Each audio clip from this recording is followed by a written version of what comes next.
사사기 1장 이스라엘 초기 정복과 도전.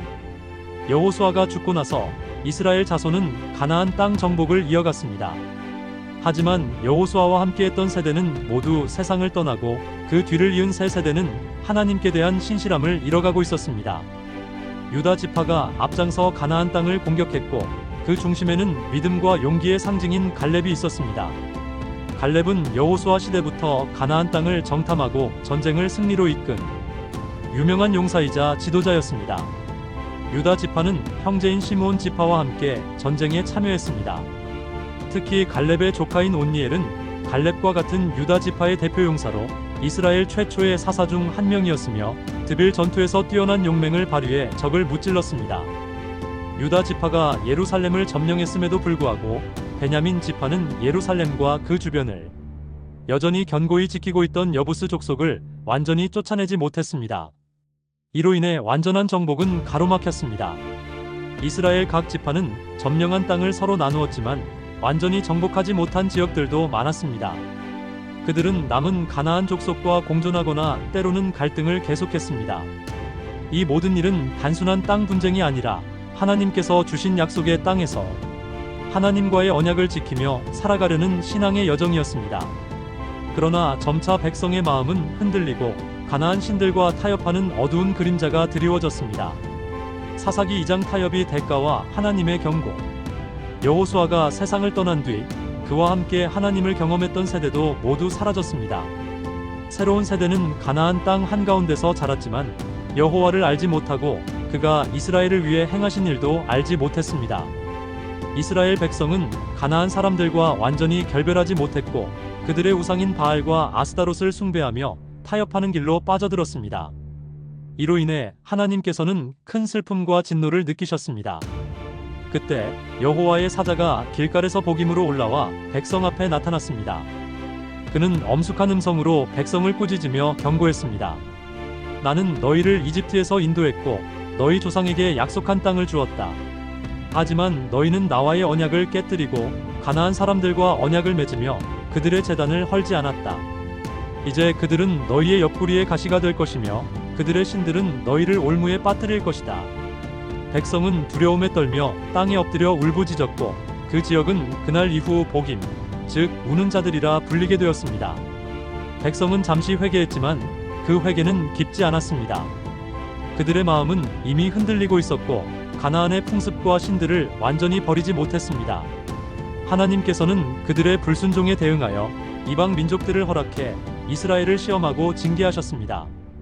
이스라엘은 그들의 고통 속에서 하나님께 부르짖었고 하나님은 다시 사사를 일으켜 구원하셨습니다. 이 반복되는 순환은 이스라엘의 신앙 여정에 큰 교훈이 되었습니다. 사사기 3장 하나님의 구원, 반복되는 배반. 하나님께서 이스라엘을 가나안에 남은 민족들과 함께 두신 것은 그들을 시험하기 위해서였습니다.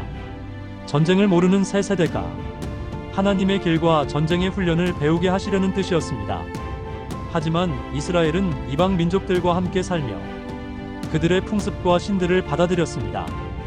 그들의 딸들과 결혼하고 그들의 신들에게 절했습니다. 이스라엘이 하나님 앞에서 악을 행하자 하나님은 메소포타미아의 왕 구산 리사다임을 보내 이스라엘을 8년간 압제하게 하셨습니다. 그때 이스라엘이 부르짖자 하나님은 갈렙의 조카 온니엘을 사사로 세우셨습니다. 하나님의 영이 온니엘에게 임하자 그는 전쟁을 이끌고 구산 리사다임을 무찔렀습니다. 그 후 땅은 40년간 평화를 누렸습니다. 온니엘은 이스라엘의 첫 사사로서 하나님의 구원 역사의 시작을 열었습니다. 그러나 온니엘이 죽은 후 백성은 다시 악을 행했고 하나님은 모압 왕 에글론을 들어 이스라엘을 침략하게 하셨습니다. 그들은 에글론을 섬기며 18년간 고통받았습니다. 이스라엘이 다시 부르짖자 하나님은 왼손잡이 에훗을 사사로 보내셨습니다. 에훗은 몰래 칼을 품고 에글론 왕에게 들어가 그를 단칼에 처치한 뒤 빠져나왔습니다. 그 일로 이스라엘은 다시 승리를 거두었고 그 후 80년 동안 평화를 누렸습니다. 그 뒤를 이어 삼갈이라는 이름의 또 다른 사사가 등장해 블레셋 사람 600명을 소모는 막대기로 쳐 죽였습니다. 하나님은 다양한 방식으로 다양한 사람을 통해 이스라엘을 구원하셨습니다. 그러나 백성의 불순종은 계속해서 새로운 고난을 불러왔습니다. 사사기 4장 드보라와 바락, 그리고 야엘의 심판. 이스라엘은 또다시 악을 행했습니다. 사사 에훗이 죽자 백성은 하나님을 잊고 우상과 타협하며 타락의 길로 걸었습니다. 그때 하나님은 가나안 왕 야빈을 통해 이스라엘을 징계하셨습니다. 하솔 왕 야빈은 그의 군대 장관 시스라를 앞세워 강철 병거 900대를 거느리고 이스라엘을 잔혹하게 억눌렀습니다. 이 고통은 무려 20년이나 계속되었습니다. 그러나 하나님은 이 고통의 한복판에서 한 여인을 들어 이스라엘을 구원하셨습니다. 그녀의 이름은 드보라, 라피돗의 아내이며 선지자이자 사사였습니다. 그녀는 에브라임 산지의 종려나무 아래에서 재판을 보며 백성을 정의로 이끌었습니다. 드보라는 이스라엘의 장군 바락을 불러 하나님의 명령을 전합니다. 너는 납달리와 스불론 지파에서 10,000명을 이끌고 다볼 산으로 올라가라. 하나님이 시스라를 너의 손에 넘기실 것이다. 하지만 바락은 말합니다. 당신이 함께 가지 않으면 나도 가지 않겠습니다. 드보라는 담대히 답합니다. 내가 가겠다. 하지만 이번 전쟁의 영광은 너의 것이 아니라 내가 가는 길에서 만나는 한 여인의 손에 돌아갈 것이다. 전쟁이 시작되었습니다. 바락은 다볼산에서 병사들과 함께 내려오고 하나님은 폭우로 기손강을 범람시켜 시스라의 병거들을 진창 속에 빠뜨렸습니다. 혼란에 빠진 가나안 군대는 무너졌고 시스라는 병거에서 내려 도망쳤습니다. 그는 켄이 사람 헤벨의 아내 야엘의 장막으로 피신합니다. 야엘은 그를 환대하며 젖을 주고 담요를 덮어주었습니다. 그러나 그가 깊은 잠에 빠지자 야엘은 조용히 말뚝을 들고 그의 머리를 향해 내리쳤습니다. 그녀의 손에 의해 가나안의 대장 시스라는 죽음을 맞았습니다. 다음 날 바락이 도착했을 때 야엘은 담담히 말했습니다. 당신이 찾는 자는 여기 있습니다. 그리고 시스라의 시신을 보여주었습니다. 그날 하나님은 여인들의 손을 통해 이스라엘에게 크나큰 구원을 베푸셨습니다. 이후 가나안 왕 야빈의 세력은 점점 약해졌고 이스라엘은 승리를 거두었습니다. 사사기 5장 드보라의 노래 하나님의 승리는 누구의 손으로 오는가? 전쟁이 끝나고 드보라와 바락은 온 백성 앞에서 노래를 시작했습니다. 하지만 이 노래는 단순한 승전가가 아니었습니다. 그것은 하나님의 정예, 백성의 믿음과 불순종, 그리고 한 여인의 결단을 꿰뚫는 영적 선언이었습니다. 이스라엘의 지휘관들이 나서고 백성이 자원하여 싸웠으니 여호와를 찬송하라. 드보라는 노래합니다. 전쟁이 시작되자 땅이 진동하고 하늘이 물을 쏟았으며 기손강이 시스라의 병거들을 삼켜버렸다. 하나님의 손이 전쟁의 흐름을 꺾으셨다. 그녀는 부르짖습니다. 별들마저 시스라를 거슬러 싸웠다. 이것은 사람이 아니라 하늘의 군대가 개입한 전쟁이었습니다. 이어 드보라는 이스라엘 지파들의 반응을 노래합니다. 스불론과 납달리는 목숨을 걸고 싸웠고 이사갈은 드보라와 함께 나섰지만 르우벤은 머뭇거렸고 단과 아셀은 바닷가에 머물렀다. 용기 있는 자는 칭찬받고 물러선 자는 꾸짖음을 받습니다. 그러나 이 노래의 정점은 한 여인의 이름에 모입니다. 전장의 밖 장막 안에 있었던 야엘. 여인 중에 가장 복된 자는 헤벨의 아내 야엘이로다. 그녀는 시스라의 머리를 찔렀고 그의 관자놀이를 꿰뚫었도다. 야엘의 손은 약했지만 그 손은 하나님의 심판의 도구가 되었습니다. 노래의 마지막은 조용한 슬픔으로 옮겨갑니다. 시스라의 어머니는 창문 너머를 바라보며 말없이 기다립니다. 그는 왜 오지 않는가? 왜 병거의 소리가 들리지 않는가? 그러나 대답은 없습니다. 그 아들은 이미 야엘의 말뚝 아래 누워 있습니다. 드보라의 목소리는 노래의 끝에서 다시 하늘을 향해 높아집니다. 여호와여, 주의 원수들은 다 이와 같이 멸망하게 하시고 주를 사랑하는 자들은 해 같이 솟아오르게 하소서. 이 노래는 하나님이 어떤 분이신지, 누가 그분의 도구가 되는지를 온 땅에 선포한 찬양이자 선언이었습니다. 사사기 6장 기드온, 미디안의 그늘 속에서 부르심을 받다. 이스라엘이 또다시 여호와의 눈앞에서 악을 행하자 하나님은 그들을 미디안의 손에 7년간 넘기셨습니다. 미디안은 메뚜기 떼처럼 들이닥쳐 곡식과 가축을 모두 약탈했고 이스라엘은 산속 동굴과 굴로 숨어야 했습니다. 절망 끝에 백성이 여호와께 부르짖자 하나님은 먼저 선지자를 보내 말씀하셨습니다. 나는 너희를 이집트에서 인도한 여호와다. 그러나 너희는 나의 목소리를 듣지 않았다. 이후 한 젊은이가 몰래 포도주 틀에서 밀을 타작하고 있었습니다. 그 이름은 기드온. 그는 므낫세 지파 요아스의 아들이며 가장 약한 가문에서 가장 어린 자였습니다. 그때 여호와의 사자가 그에게 나타났습니다. 큰 용사여, 여호와께서 너와 함께 하신다. 기드온은 고개를 들었지만 두려움과 회의로 가득했습니다. 여호와께서 우리와 함께 하신다면 어찌하여 이 모든 일이 우리에게 닥쳤습니까? 하지만 하나님은 말씀하십니다. 내가 너를 보내노니 너는 미디안과 싸워 이스라엘을 구하라. 기드온은 확신하지 못했고 표징을 요구했습니다. 그는 염소고기와 무교병을 제물로 바치자 사자가 지팡이를 뻗어 그것을 불살랐고 그 순간 사라졌습니다. 기드온은 그제야 두려움에 사로잡혀 내가 하나님을 배웠도다라 외칩니다. 그러자 여호와는 다시 말씀하십니다. 평안하라. 두려워하지 말라. 죽지 아니하리라. 그는 그곳에 여호와 샬롬이라 부르며 제단을 세웠습니다.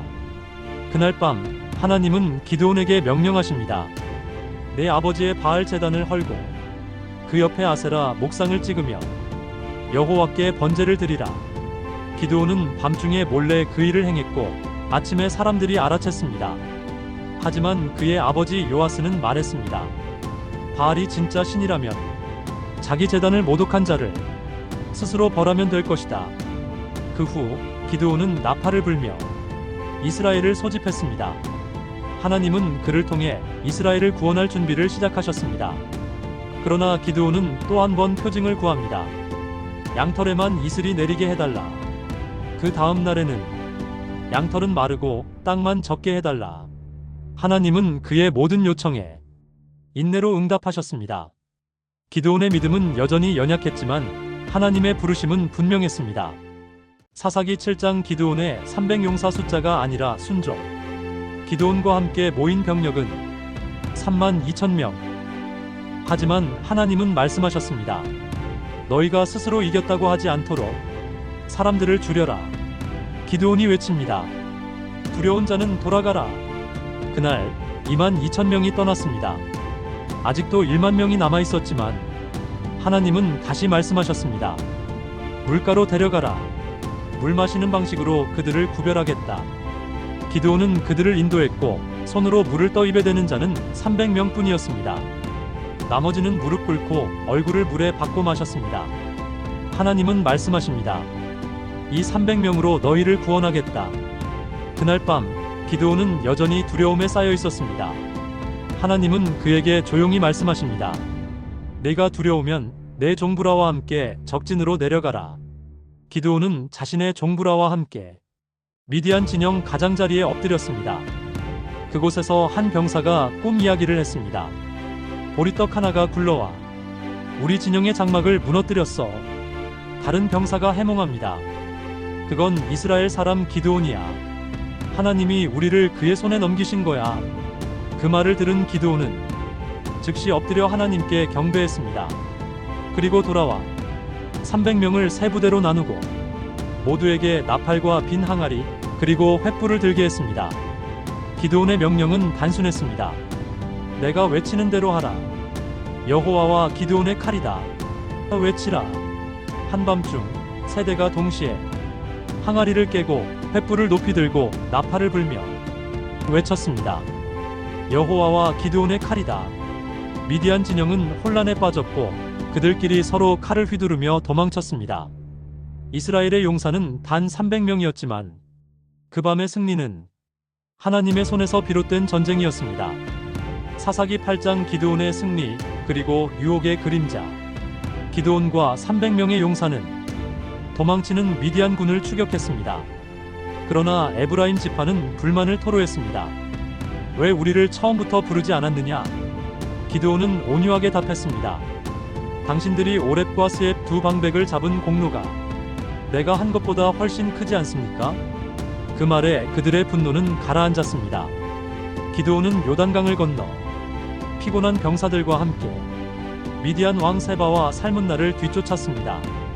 그들은 숫곳과 분우엘 사람들에게 빵을 요청했지만 그들은 조롱하며 거절했습니다.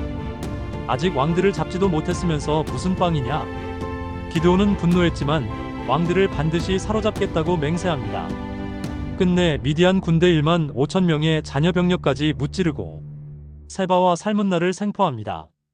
돌아오는 길 기드온은 숫곳의 장로들을 가시나무로 징벌하고 분우엘의 망대를 헐고 그 성읍 사람들을 죽입니다. 그는 왕들에게 묻습니다. 너희가 다볼산에서 죽인 자들은 누구냐? 왕들은 말합니다. 너와 같이 생긴 자들이었다. 기드온은 외쳤습니다. 그들은 나의 형제들이다.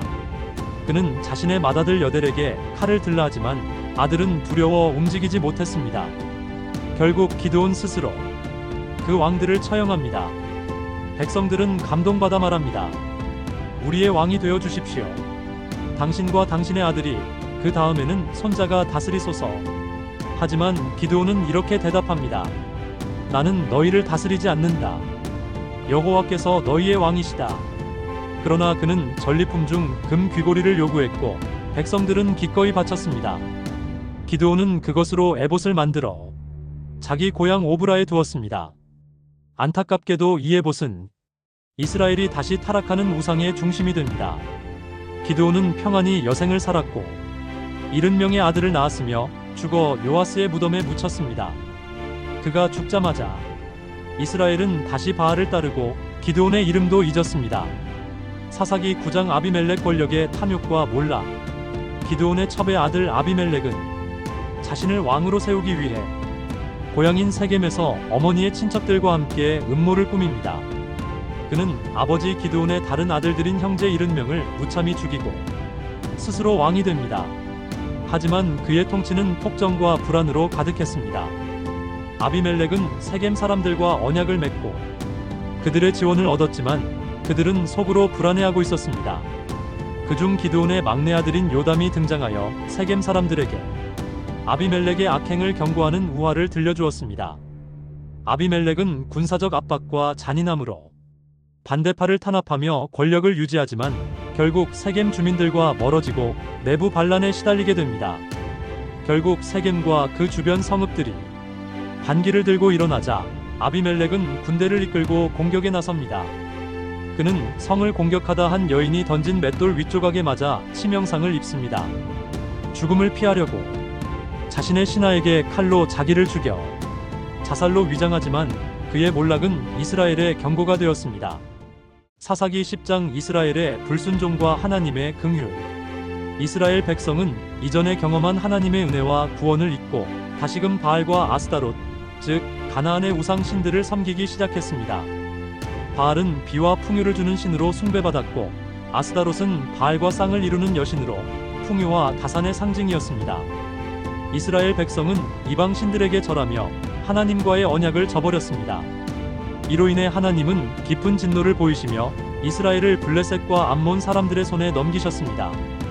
블레셋과 암몬은 요단 동편의 강력한 이방 민족으로 이스라엘에게 18년 동안 끔찍한 압제와 고통을 안겨주었습니다.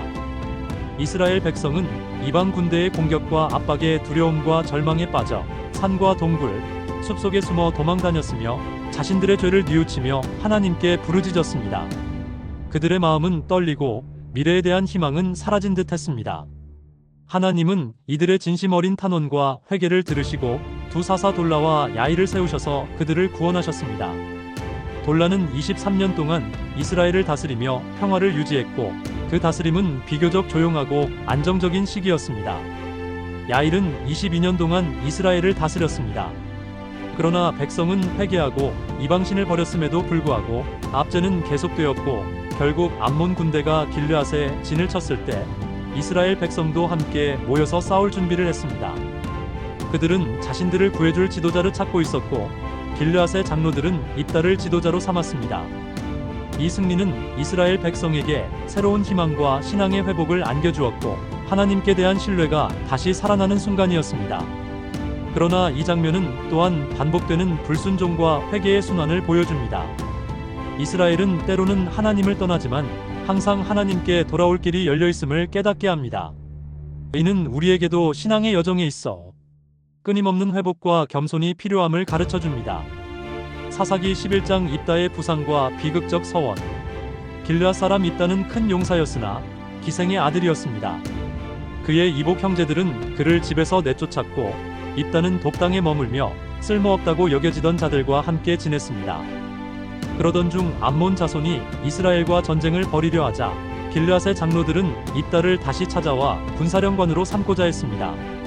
입다는 자신을 쫓아냈던 자들이 돌아와 도움을 청하는 것에 의문을 품었지만 장로들은 여호와 앞에서 그를 통치자로 삼겠다고 맹세했고 입다는 이를 받아들였습니다.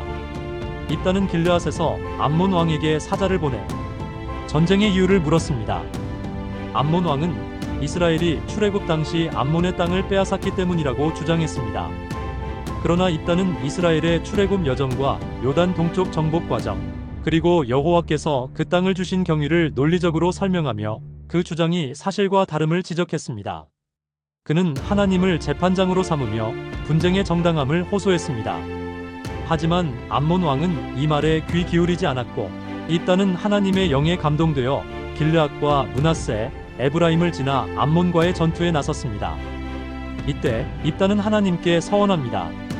만일 주께서 암몬 자손을 내 손에 넘기신다면 내가 평안히 집으로 돌아올 때 누구든지 내 집 문에서 나와 나를 맞는 자는 여호와께 번제로 바치겠습니다. 입다는 암몬 자손과 싸워 그들을 크게 무찔렀고 20개 성읍을 점령하며 결정적인 승리를 거두었습니다. 그러나 전쟁 후 입다가 미스바의 집으로 돌아왔을 때 그를 맞이하러 나온 이는 그의 외동딸이었습니다.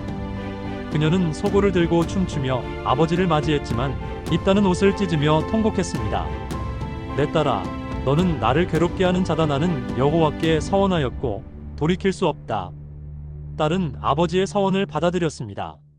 자신의 생명을 하나님께 바치기로 하고 단지 친구들과 함께 2달 동안 산으로 올라가 자신의 처녀됨을 애곡할 수 있게 해달라고 요청했습니다. 2달 후 그녀는 돌아왔고 입다는 자신의 서원대로 행했습니다. 성경은 그녀가 평생 남자를 알지 않고 살았음을 기록합니다. 이 사건 이후 이스라엘의 여인들은 해마다 나흘 동안 입다의 딸을 기념하며 슬퍼하는 관습을 이어갔습니다. 사사기 12장 내분과 사사의 최후, 입다가 암몬 자손을 물리치고 돌아온 후 에브라임 지파 사람들이 분노했습니다. 그들은 입다에게 따져 물었습니다. 왜 우리를 불러 함께 싸우지 않았느냐고 말하며 그의 집을 불태우겠다고 협박했습니다.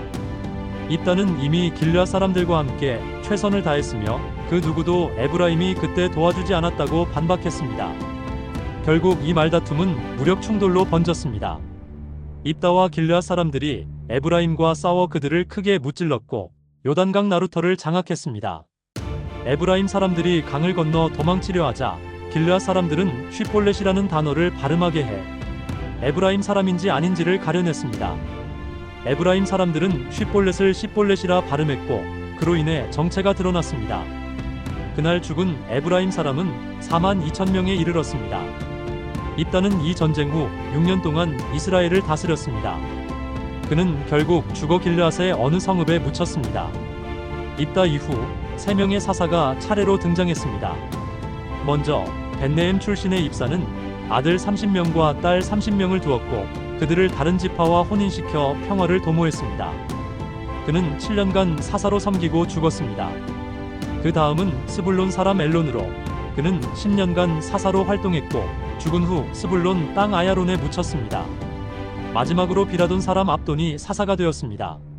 그는 아들 40명과 손자 30명이 모두 어린 나귀를 타고 다닐 만큼 영향력 있는 가문을 이루고 있었습니다. 그는 8년간 사사로 섬긴 뒤 에브라임 땅에 묻혔습니다. 이 세 사사의 시대는 비교적 조용한 시간이었지만 이스라엘의 연약함은 여전했고 참된 회복은 아직 멀었습니다. 사사기 13장 삼손의 탄생. 이스라엘 백성이 다시 여호와 앞에서 악을 행하자 여호와께서는 그들을 40년 동안 블레셋 사람들의 손에 넘겨주셨습니다. 그 무렵 단 지파에 마노아라는 사람이 살고 있었습니다. 그의 아내는 아이를 낳지 못하는 여인이었습니다. 어느 날 여호와의 사자가 그 여인에게 나타나 보라, 내가 임신하여 아들을 낳으리니 그 아이는 태에서부터 하나님께 바쳐진 나실인이 될 것이다.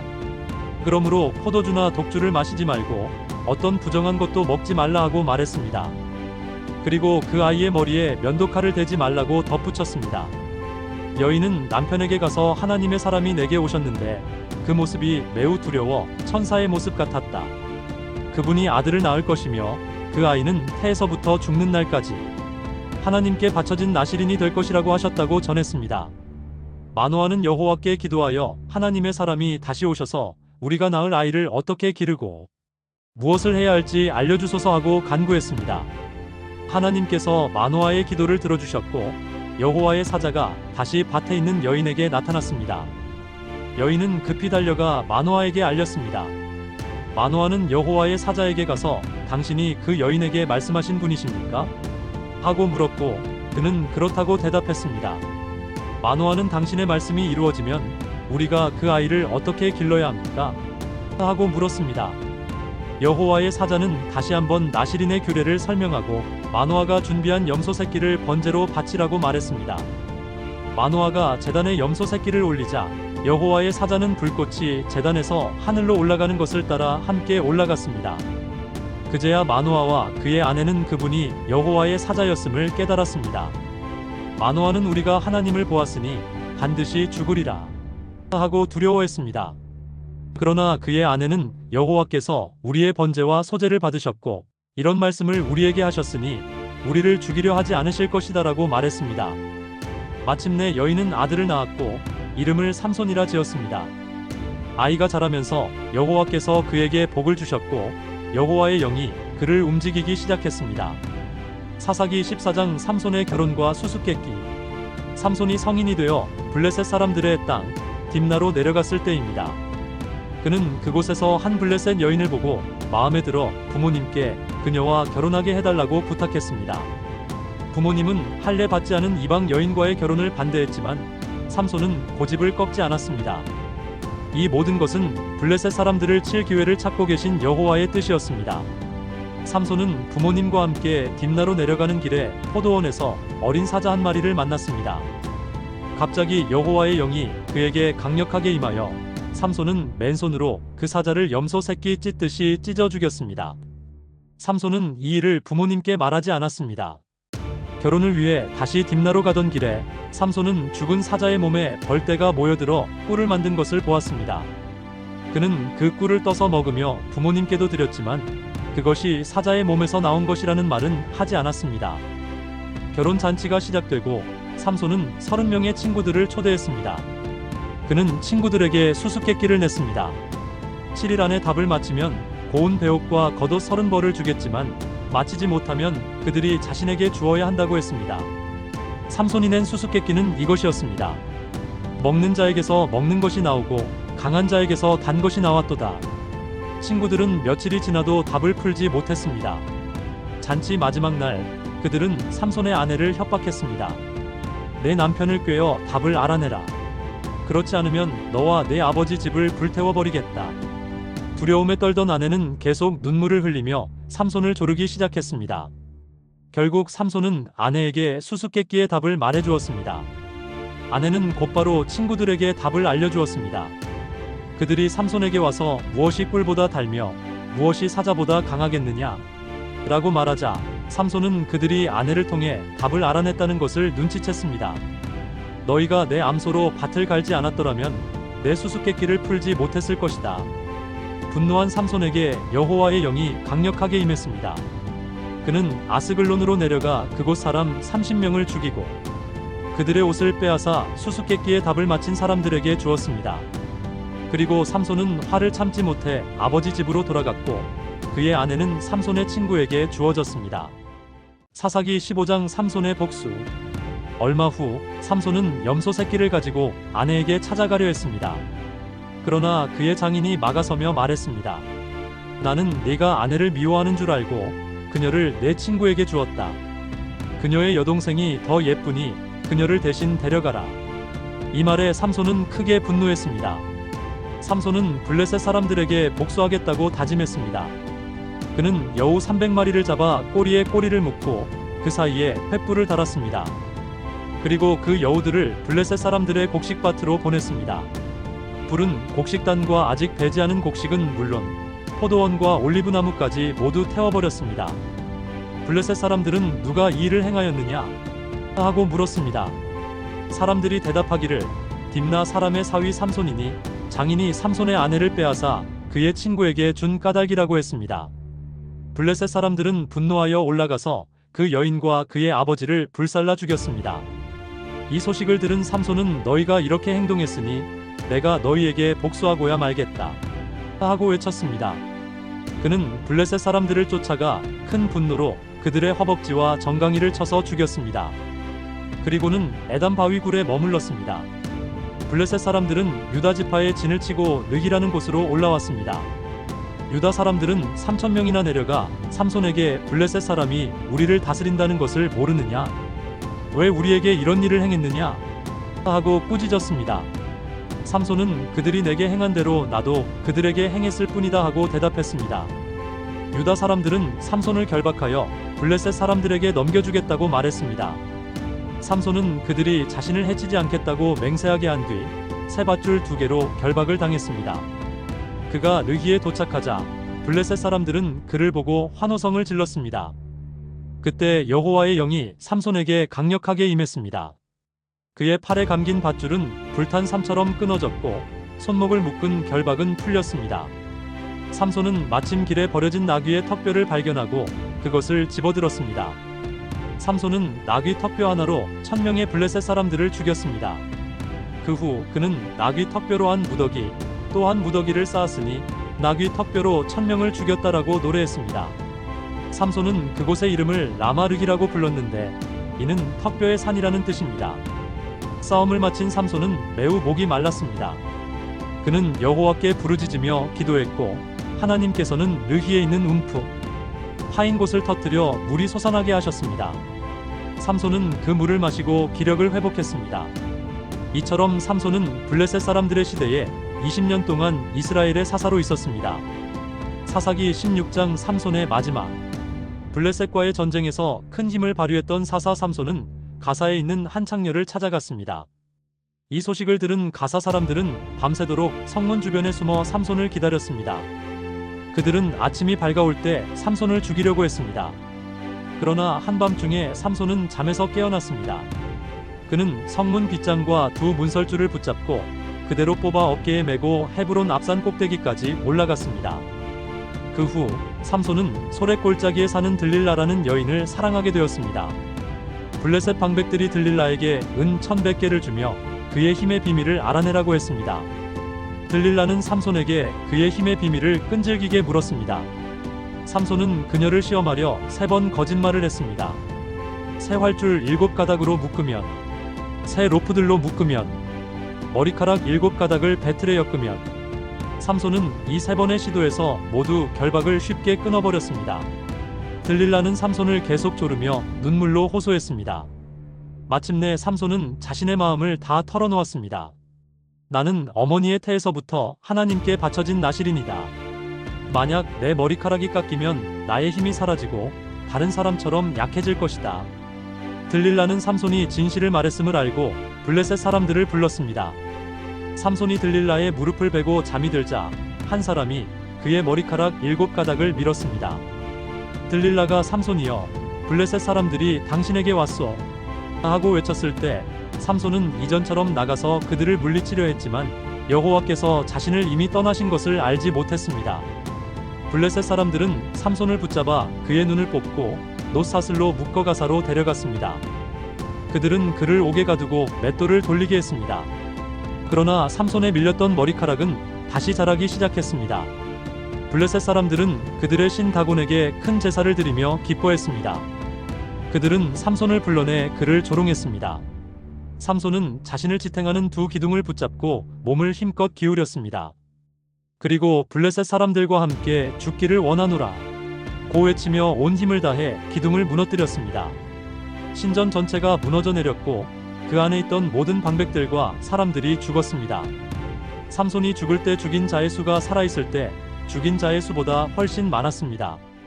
사사기 17장 미가와 그의 우상 숭배. 에브라임 산지에 미가라는 사람이 살고 있었습니다. 어느 날 그는 어머니의 은 1100세겔을 훔쳤다가 어머니가 저주하는 말을 하자 두려운 마음에 돌려주었습니다. 미가의 어머니는 그 은 중에서 200세겔을 은장색에게 주어 정교한 우상을 만들게 하셨고 그 우상은 미가의 집에 두어졌습니다. 미가는 자기 집에 신당을 짓고 에봇과 드라빔을 만들었습니다. 처음에는 자기 아들 중 한 명을 제사장으로 세웠습니다.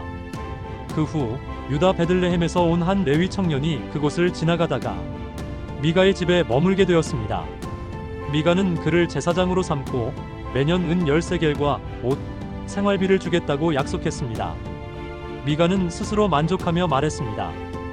이제 여호와께서 나를 잘 대우하시리라. 내가 레위인을 제사장으로 두었으니. 그러나 이 모든 일은 여호와의 율법과 제단을 떠난 이스라엘의 타락한 신앙 현실을 보여주는 것이었습니다. 사사기 18장 단 지파의 우상 탈취 사건. 단 지파는 아직도 자신들의 땅을 완전히 차지하지 못하고 있었습니다. 그들은 5명의 용사들을 보내어 거주할 만한 땅을 정탐하게 했습니다. 정탐꾼들은 에브라임 산지 미가의 집에 이르러 레위 청년 제사장의 목소리를 듣고 놀랐습니다. 서로 인사를 나눈 후 그들은 그에게 여호와께서 자신들의 길을 형통하게 하실지 물었습니다.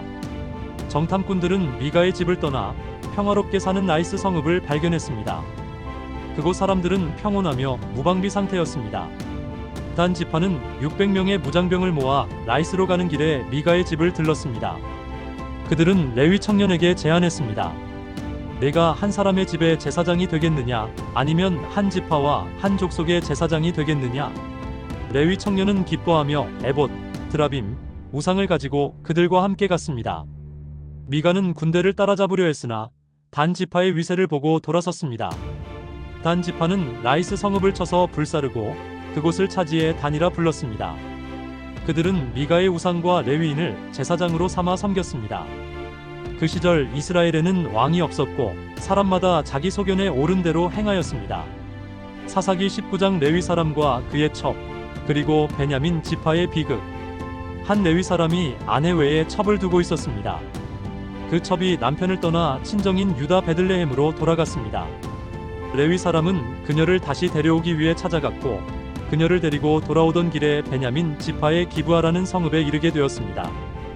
해가 진 후 그들은 성읍의 넓은 거리에 머물렀지만 누구도 그들을 집으로 맞아주지 않았습니다. 그때 한 노인이 그들을 자신의 집으로 초대해 밤을 묵게 했습니다.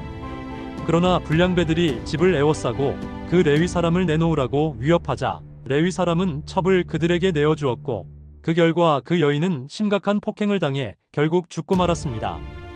다음 날 아침 레위 사람은 죽은 첩의 시신을 12조각으로 나누어 이스라엘 각 지파에게 보냈고 이 잔인한 사건은 이스라엘 전체에 큰 충격과 분노를 불러일으켰습니다. 이에 이스라엘 백성은 베냐민 지파에 대항하는 전쟁을 벌였고 이스라엘 내부는 심각한 분열과 혼란에 빠졌습니다. 이 사건은 당시 이스라엘 사회의 도덕적 타락과 혼란, 그리고 하나님과의 언약에서 멀어진 현실을 생생하게 보여줍니다. 사사기 20장 베냐민 지파와 이스라엘 연합군의 전쟁. 이스라엘 자손이 레위 사람과 그의 첩 사건으로 크게 분노하여 모든 지파가 모여 베냐민 지파에게 악행을 저지른 불량배들을 내놓으라고 요구했습니다. 그러나 베냐민 지파는 죄를 인정하지 않고 맞서 싸우기로 했습니다. 이스라엘 연합군은 베냐민 지파의 땅을 공격하기 위해 모였고 베냐민 지파도 자기 땅과 가족을 지키기 위해 전력을 다해 맞섰습니다. 첫 전투에서 이스라엘 군대는 큰 피해를 입었고 베냐민 지파가 용맹을 떨치며 크게 승리했습니다.